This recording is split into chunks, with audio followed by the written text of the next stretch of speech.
Welcome to Member Sherpa's case study interview series. Today we're talking to Omar Zenhom of $100 MBA. $100 MBA is an exceptional podcast, one of the best in the world, and Omar uses it to support his ongoing subscription business. Now, this is going to be an interesting podcast for anybody who's thinking about using podcasting to support their membership or subscription business because Omar actually found that most of the revenue that he makes actually comes from the podcasting side of things rather than the subscription side of things. In short, you're not going to want to miss this one. I hope you enjoy. Welcome, everybody. We are talking to Omar Zenhom, and Omar is founder of the $100 MBA. And he focuses on providing some really high quality business education for an acceptable price. But we are going to let Omar take it from here. Why don't you tell us a little bit about yourself? Who are you? What's your background story? Sure. My name is Omar, and I started as a teacher. That was my first job in my career. I was an English teacher, then I was head of department for about a decade. That was my bread and butter. I was very good at it. But I got to a situation where I was the chair of a department, and I was working really hard, and I was doing like the role as an acting role, meaning like somebody left and I was replacing them, and I was doing it for about a year and a half, and I still didn't get officially the promotion I was looking for, or Mhm. the title, or the pay. But so I went and I spoke to the dean, who was my director, my direct report, or my manager, and I asked her, "Hey, what's going on? Like, why haven't I got this promotion? What's going on?" And she just got honest with me and said that the director of the university wanted to make an outside hire for this position. So in that moment, you know, even though I've invested so much into my career, getting a master's in education, all these certifications, like hustling for as hard as I can for not that much money. In that moment, my frustration outgrew my fear, and I thought, I have no control over my destiny. I have no control over what I build in my life. I have no control over how much I can earn. Mhm. Anything can be better than this feeling of no autonomy. And at the time when I was in teaching, I was building some businesses on the side as a side hustle for about 10 years. And in that moment, I was like, okay, I'm going to make this entrepreneurship thing my full time thing. And that was 2012 when I left my teaching career and became a full time entrepreneur. And from there, I started the $100 MBA, but I also started a software company Mm. uh, called Webinar Ninja, which helped a lot of our creators and coaches on the internet run effective webinars. It was like a Zoom software, but with marketing elements, landing pages, email automations, things like that. And we grew that to over 30,000 users, and it was well over a seven-figure business. And then we recently got acquired by ProProfs, which is a great company. So I had a successful exit recently on that front. And basically, what I do at the $100 MBA podcast and our community is I share the lessons I learned over the last 20 years of building businesses, what works, what doesn't. I try to teach kind of timeless lessons, things that don't change over time, because the tools and the tactics will change. But I think the fundamentals of what you need to know to navigate business, because starting a business is hard. It's not easy. And I think that if you make the decision to do so, it's helpful to have somebody kind of guide you through the way. Absolutely. Yeah, I mean, there's nothing really worse than being held at the whim of other people's decisions. So having that free time, that autonomy is really, I mean, it's even more valuable than the money, I would say.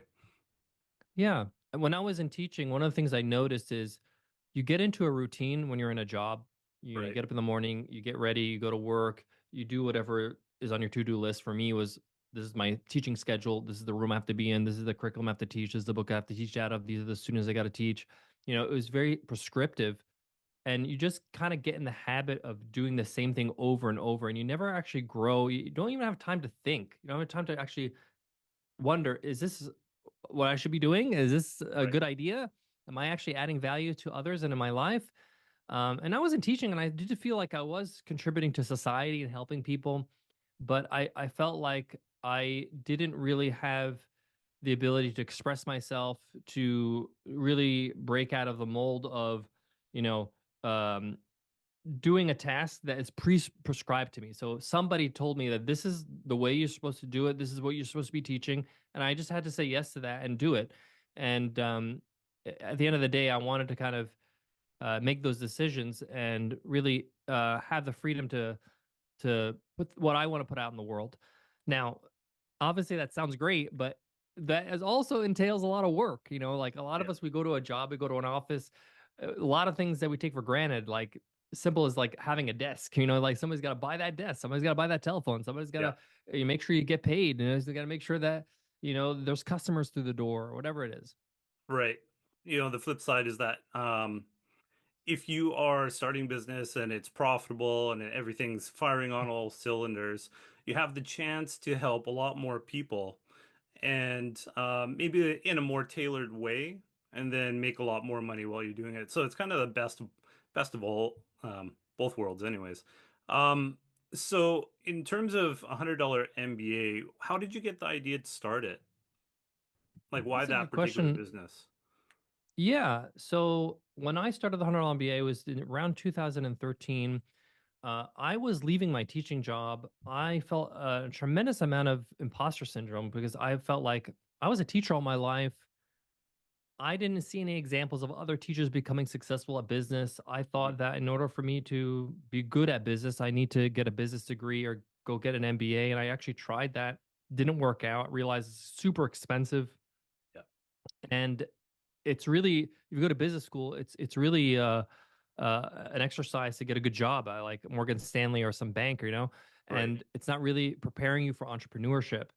And I realize there's probably a lot of people in my place who almost feel like I need a permission slip. I need some foundational knowledge so I can feel confident enough to start a business. Most people don't understand that when you start a business, the actual business itself, what you provide, that's the easy part. Like if I'm a piano teacher and I want to teach piano lessons online, the teaching of piano is actually the easiest part. Like Yeah. because that's your thing, that's your groove. You're really good at that, and that's what you're passionate about, and that's your skill set. It's everything around it that's challenging and new, like financing and marketing and sales and management and hiring somebody and dealing with somebody who's disgruntled, dealing with somebody who's wants a refund. There's all these things you're not trained for Right. from school or from anywhere else. So wanted to create a program or some helpful videos or some helpful tools to help people navigate that world of business. So when they're getting started, they can focus on their craft and know that they have the requisite knowledge and skills to be able to deliver a great business. Most businesses fail because of the business part of things, not because of the product itself. Right, right. So are you mostly focused on helping people start online businesses then? It's not really applicable to the physical world, I guess, or just the Well, world of at bits. Yeah, I've evolved over time. When I started the $100 MBA, I was a little bit more broad. Yeah. Um, it's interesting. A lot of people are really obsessed about finding their niche, and I do believe that your niche will find you Mm, over time when you start developing, and also you will change over time. I changed tremendously over the time of the course. I started 100 MBA back in 2013, and my experiences of business have changed. So these days, I'm really focused on helping people use the skills they already have. So, say for example, you're a lawyer, you're maybe a practitioner of some sort, you're a teacher, you're a whatever it might be, right? There are yeah. some skills that you cultivated in your job that you can take that and turn it into a digital product. So my expertise is really to help you take that into a coaching program, a course, maybe some templates, maybe even a piece of software or an app. And the reason why I choose that is because business is quite hard and can get really expensive if you don't have a business that is easily scalable and you can Right. use a lot of different leverage, whether it's the leverage of code or capital or media or whatever it might be. And I want everybody who is looking to quit their job to have a fighting chance to be able to replace their income. It's very hard to do that in my experience because I used to have an e-commerce business with physical products. There's a lot of overhead involved, and we want to have as little startup capital needed to be able to achieve what we're looking for as fast as possible. Absolutely. Reduces the risk a lot when you're starting as well.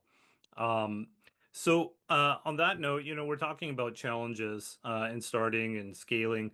What was the major challenge or challenges that you faced when you started the $100 MBA, and how did you overcome them?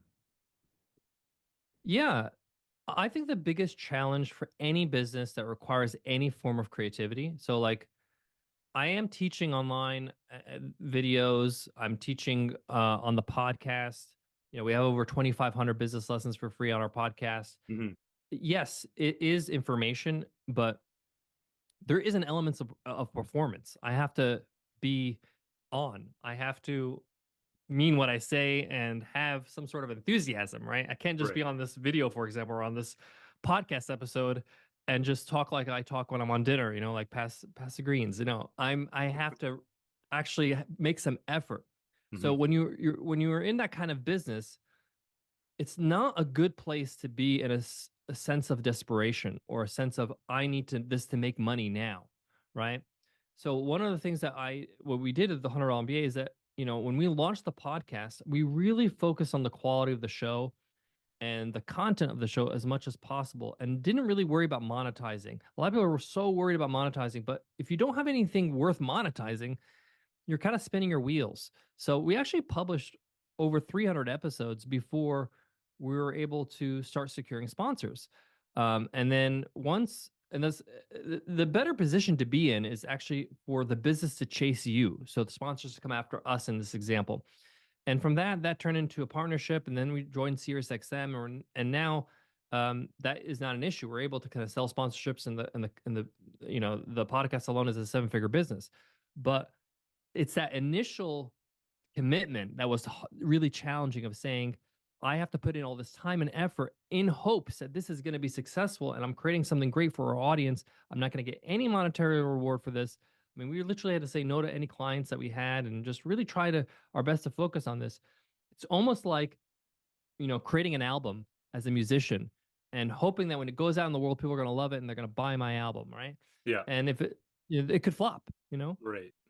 Yeah, absolutely. So what was growth like for you over the first few years?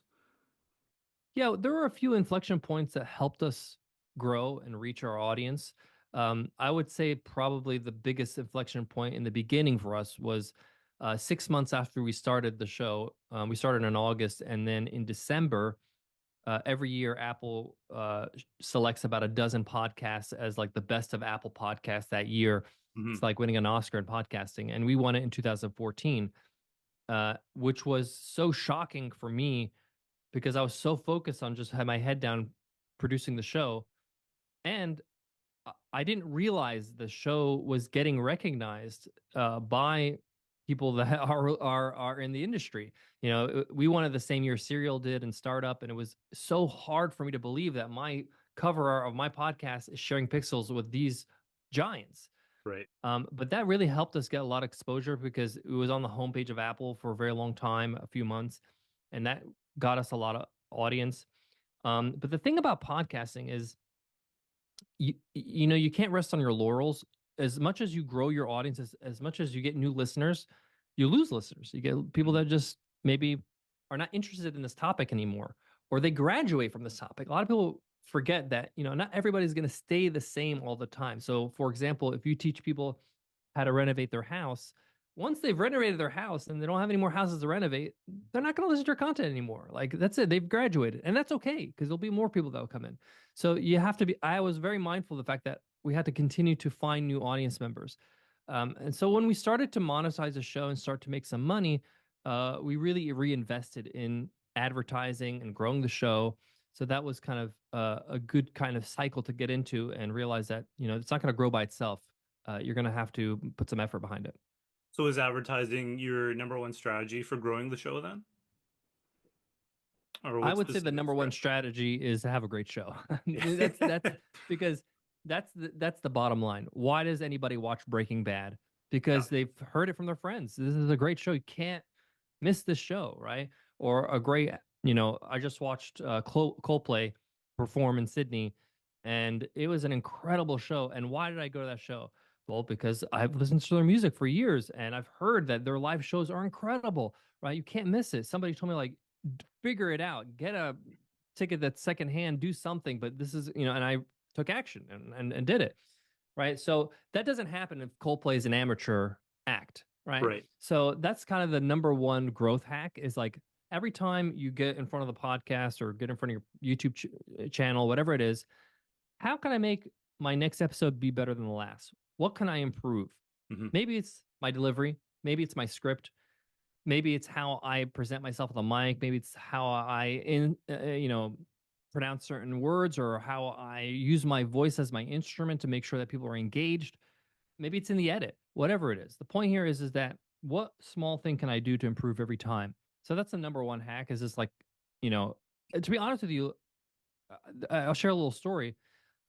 I was in my car the other day and I don't know how this happened, but the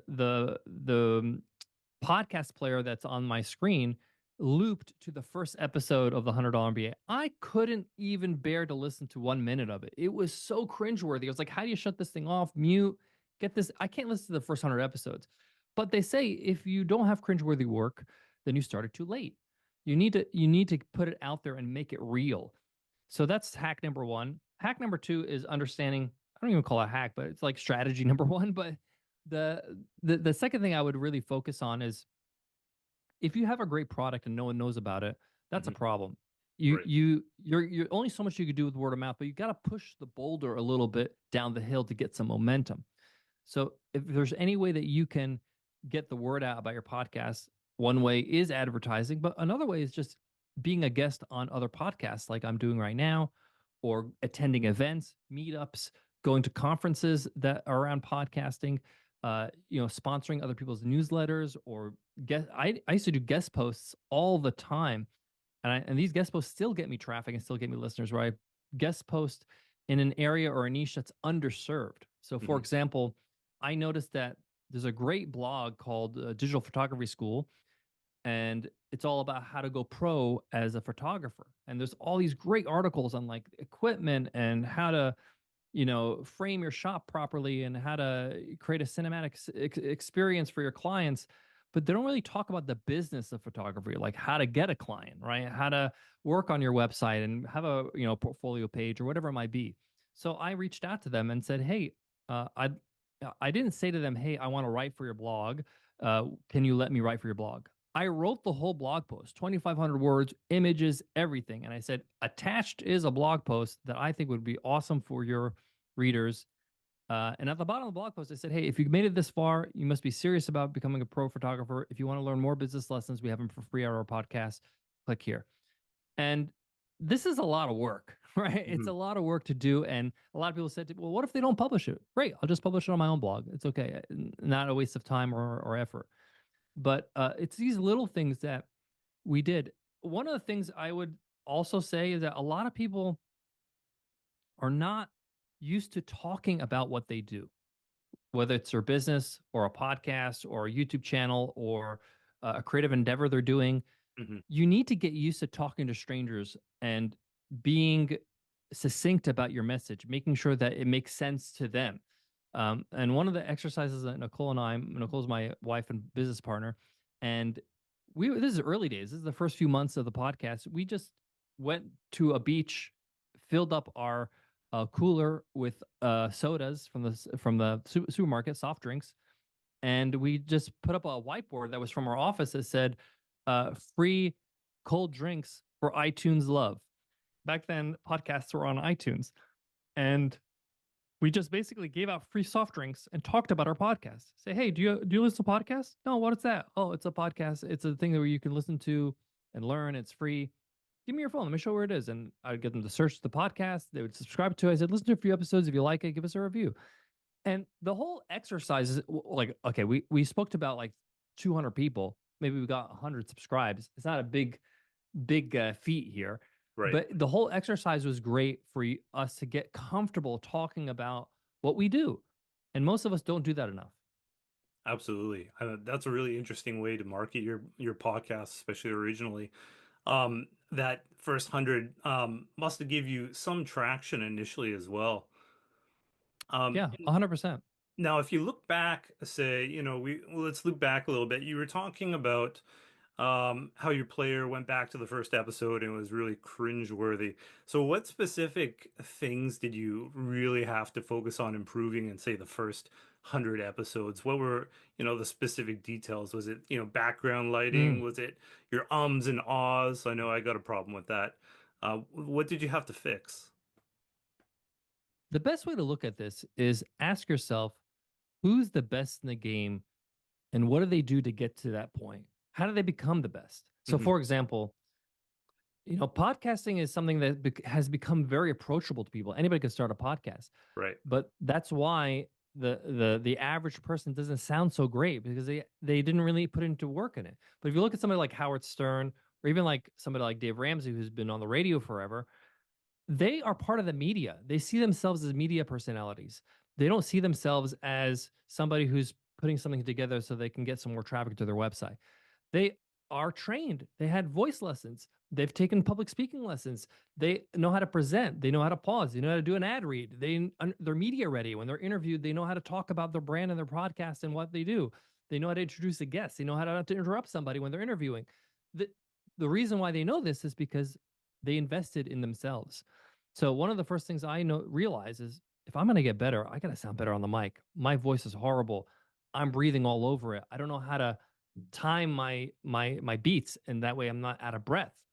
So I took public speaking lessons. I got voice lessons. I learned how to get better and know how to stay close to the mic and work my instrument, which is my voice, and use that with the mic to make sure that the experience is great. One of the things about podcasting is the listener has you in their ears. So you have to be very mindful of what you're saying and how you say it and how you deliver it. So it's a pleasant experience. Modulating your voice, pausing for effect. All these things are really important.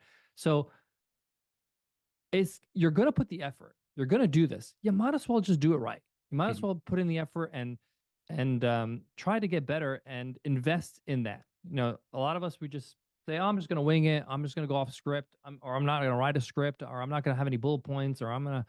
And you're just setting yourself up for failure. There's no reason to do that. Why are you doing it in a hard mode? You might as well just do things that the professionals do. They've already carved out a way to do this, and now with AI, you can just find out what those things are, and you can get very close.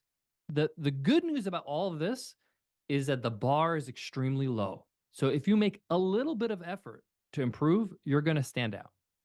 Absolutely. And there's something, there's the compound effect where if you make small improvements every single podcast, by your 100th podcast, you're just going to be really, really good at it. So, yeah, always worth putting in the effort. Now, $100 MBA has, you have your podcast, which is very successful. You also have courses you were mentioned. Do you also have a membership, or what's the core product offering right now? Yeah, to be 100% honest, most of our money is made off of the podcast, meaning that we get sponsorship off the growth of our podcast. And the program is really a passion project of mine. I don't expect, you know, 99.5% of our listeners to join the program because they're still not committed yet. Mhm. And I needed to create something where if you're ready to actually do this thing and start this business, I want to give you a step-by-step plan and guide you through with a roadmap.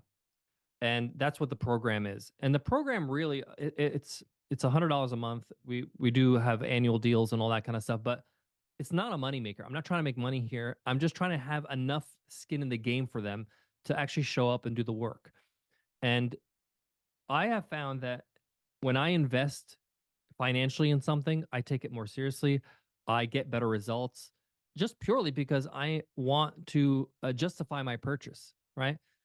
I could give it for free, but I already have a ton of things for free. I have over 2,500 lessons on the podcast for free. We got blog posts, we have templates.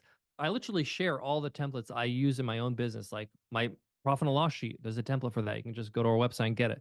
The point here is that like there's only so much I can give for free without the whole point of the program is to get people committed.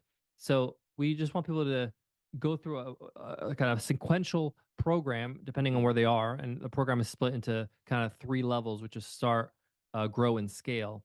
And the differentiation between those is basically $10,000, $300,000, and then a million in revenue. So we're really trying to help people kind of speed through or fast track their ability to succeed. Mhm. I didn't have that when I was starting out, and I just wanted to do that. And even if the $100 MBA isn't like it's a rounding error on my profit and loss sheet, it's okay. The program itself, I'm happy as long as it's out there and it's available for those who want it. Fair enough. So how many podcast subscribers do you have right now? Maybe YouTube subscribers, podcast subscribers, and not necessarily your business, but a business like yours or kind of, in this general area of success. What's a typical revenue that these type of businesses bring in? Yeah. So if you have a pretty popular podcast, our podcast hovers around 3 million downloads a month. We've recently reached over 400 million in total, and that took a lot of time, and it continues to. And it's not like we don't continue to try to grow, and we're investing in marketing, like I mentioned. And then there's ups and downs, holidays, all that kind of stuff. But depending on the niche you're in, depending on the topic of your podcast, the most successful podcasts are probably ones that are a little bit, um, for the masses or highly conversion, high converting audiences. So for me, I teach business.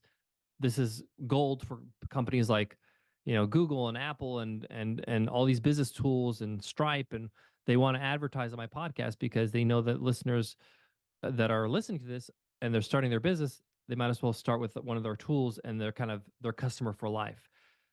Comedy, for example, has a very broad audience and they're able to do B2C kind of companies like mattresses and vitamins and things like that, dog food. And they're able to kind of command a bit of, so it depends on the audience, it depends on the conversions. Everybody's kind of metrics are different, but I would say if you are doing a million downloads a month, you can probably expect to make around seven figures a year in revenue. Mhm. Um, so that's kind of usually it. But like just to give you comparison, like, we're very proud of what we've done, but you know, a good educated guess of like a comedy podcast like Smartless, which is one of the top podcasts in the world, Mhm. they're doing something closer to like 50 to 60 million downloads a month. They're quite established. So that's kind of gives you a range. It's a little bit different with YouTube. If you're on a YouTube, and we just started our YouTube channel in August, because there's monetization built in with AdSense. And then there's a lot of brands that reach in and want to do kind of a sponsored episode like Squarespace or whatever it might be. I would say if you want to create media, um, if you are comfortable with the audio format, if you like video, then go with YouTube. But it's probably going to take you just as much time, either one, to start monetizing just off the content. But a lot of people monetize by sending them to a product or service. Okay, fair enough. Our audience primarily is looking at starting a membership business, or maybe they have their own membership or subscription business, and they're just um, kind of exploring how to market it, how to, I guess, fine tune their marketing. So, for somebody who's in that kind of group, kind of that area, and they haven't started a podcast yet, but they're thinking about it, what's the core things that you think that they should focus on, at least initially? I think is really the mindset of why they're doing it. I think the number one driver should be to build massive trust with their audience. And I think podcasting does a great job with that because you're in their ears, you're building a relationship. We kind of feel like we know our podcasters. Like we kind of feel like I kind of know who Joe Rogan is as a person. I kind of know who Lex Friedman is, and you kind of have an attachment to that personality. So it's a lot easier for them to get an email from that person and say, "Hey, I have a new program. Would you like to join?" It's easier to get to the byline when you built that trust. So you should just use it as a vehicle to build trust. Be like, "Hey, I want to give as much quality content as possible, build a relationship with them, and then they'll be able to. You don't have to like overtly, mention your product or service every single time, but when the time comes and they know there's an opportunity, the point here is that, like, say for example, you're teaching people how to play the piano, like I mentioned, and they're not going to go shopping around at other piano teachers once they're ready to start playing the piano. Once they're ready, they're going to come back to you. Is what the goal is here. So focus on building trust and not try to optimize every single episode to get them, running to your website. Fair enough. So what's next for you? I mean, you have this awesome, outstanding podcast, one of the best in the world. So where do you go from here? Are you just gonna kind of keep doing what you're doing? Is there any new plans in development? I've been asked this question a lot recently because I recently sold our software company, Webinar Ninja. And to be honest with you, I'm kind of happy where I am right now, where I'm just focused on the podcast, focused on the $100 MBA. I don't want to kind of jump into opportunities if they don't exist. Uh, it's an interesting situation because I'm in a fortunate situation where I don't need to work, so I'm less willing to risk and bet on an idea. The best way I could put it, if anybody plays poker, is I'm gonna fold every hand unless I have pocket aces. Like I'm not, I'm, or at least a pair of queens. So the point here is that, like, it's hard for me to this is a hard thing for me because I grew up in an immigrant family where, like, you say yes to every opportunity. You should be grateful for everything that comes your way, Mhm. and I have to make a lot of effort to say no to things and say no to invites to do something, or to collaborate or to invest into something. And the reason why I'm doing this is because if I don't leave room for creativity, if I don't leave room for me to think and to ponder and to figure this out and just be okay with struggling with this situation of, like, what's the next, what am I going to do, whatever, like, maybe what I'm doing right now is good enough and I need to just live with that. So I'm a big believer in just, like, leaning into the discomfort and just figuring it out. Outstanding. Well, I really appreciate your time here. I think you've given our audience a huge amount of value. Where can people go to find you? Obviously, you shouldn't be hard to find. Um, but Yeah. what are the main areas where would you like people to look you up? Sure. I mean, our website is a good place to start, 100mba.net. Over there, we have templates on everything under the sun that you can use to grow your business. Mhm. We have, our podcast. You can find over 2,500 business lessons there, and you can learn more about the program if you're interested. And then on the bottom of the page, you'll see all my social. I'm most active on Instagram, is where I kind of put all my videos and all that kind of stuff. I was very late to the game with social. I kind of saw it as a waste of time for a very long time when I was building my software company. But I've doubled down on it recently. So hopefully my new content will satisfy people as they go and check it out. Sounds good. Thanks a lot, Omar. Thank you. All right, take care.